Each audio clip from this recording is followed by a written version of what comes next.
Salut à toi, utilisant l'internet et bienvenue sur ce nouveau podcast. Alors je sais, ça fait un petit moment que j'en avais pas fait un, et puis bon, je me suis dit que j'allais en faire un nouveau.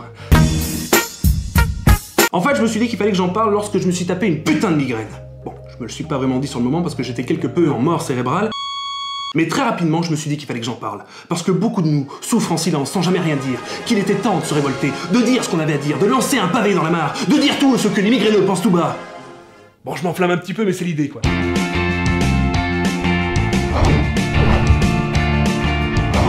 Parce que nous, les migraineux, nous ne sommes pas pris réellement pour ce que nous sommes. Beaucoup comparent la migraine à un simple mal de tête ou une céphalée, pour parler dans le jargon médical. Or, une migraine, c'est tout sauf une céphalée de merde. Nombre de migraineux ont déjà eu affaire à ce genre de conversation. Alors mec, tu as pas en soirée? C'est clair? Oh non, désolé les gars, je vais pas pouvoir venir, j'ai une sale migraine. Quoi? T'es sérieux? Non, vraiment, la prochaine fois les gars, désolé. Oh le bouffon quoi, les mecs! Il a mal à la tête, il vient pas en soirée quoi! Allô, les aspirines ça existe! Ah, c'est clair! Quel tocard ce mec, je veux dire, moi j'aurais mal à la tête, je serais venu, tu vois!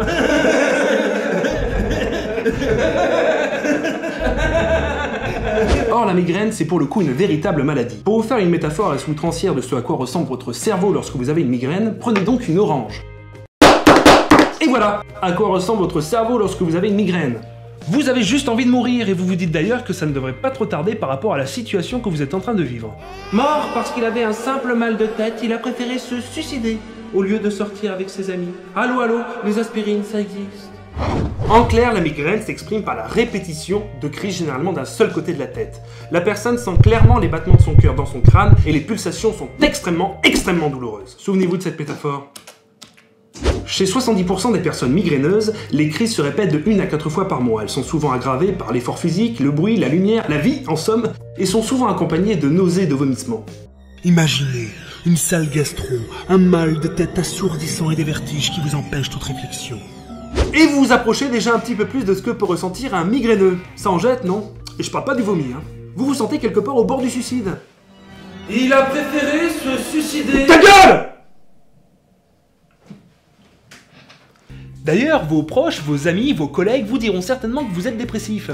Non, je pense qu'il est avant tout dépressif, hein, et que ces migraines sont finalement le résultat d'un profond mal-être chez lui, hein, qui doivent donner, selon moi, une vraie reconstruction psychologique du personnage. Non, les migraines ne sont pas le résultat d'une dépression, mais plutôt le contraire. À force d'avoir des migraines, on peut éventuellement devenir dépressif. Imaginez-vous être le personnage que je présentais tout à l'heure, l'être 4 à 5 fois par semaine, et subir ça pendant des années. Forcément que par moments ça donne envie d'être un petit peu dépressif. Tous les bruits, les lumières deviennent insupportables. À part vous mettre dans votre lit dans le noir complet avec des boules pièces et prier pour vous endormir, vous ne pouvez rien faire d'autre. Une simple musique classique devient avec une migraine un putain de cancer-lage d'arbre putaneux. Une simple goutte qui tombe dans l'évier de la salle de bain devient avec une migraine des coups de marteau d'un voisin qui ne pouvait pas attendre 2 heures pour clouer un putain de poster de One Direction. Ouais, mais quand on aime, on ne compte pas. La simple lumière de votre radio-réveil devient avec une migraine un putain de feu d'artifice qui vous empêchera de dormir. Et pour finir, on ne peut évidemment pas estimer le moment où elles se manifestent, ni vraiment les contrôler, tout juste les adoucir. Et quand je parle de les adoucir, c'est manger une moitié de piment au lieu d'en manger un entier. Autant vous dire qu'on a bien la gueule en vrac. Et c'est pas peu dire, dans certains cas les migraines sont tellement fortes qu'elles provoquent chez certains des agies vasculaires de la face, des paralysies faciales ou bien encore une altération du langage. Excellent! On aimerait tous faire ça. Oh! Il est pas bien là, t'es sûr qu'il est pas en train de nous faire un AVC? Non, non, t'inquiète pas, c'est juste une migraine là. Oh! Remarque, c'est pas évident, je suis pas convaincu. Et le seul moyen de les guérir, c'est de les endurer. Alors depuis peu, certaines cliniques mettent en place un service pour migraineux. Problème, le seul moyen pour qu'ils diagnostiquent avec précision d'où viennent tes migraines, il faut que tu viennes les voir pendant que t'en subis une. Ils ont pas trouvé mieux les salauds. Autant vous dire que c'est la pire des épreuves qu'il est possible de faire. Je n'en ai d'ailleurs jamais eu le courage, et puis elles se sont manifestées à des moments de la journée où tu ne peux rien faire d'autre que de les subir. Combien de fois sont-elles apparues pendant une réunion professionnelle très importante, pendant un rendez-vous amoureux, ou bien pire, en conduisant?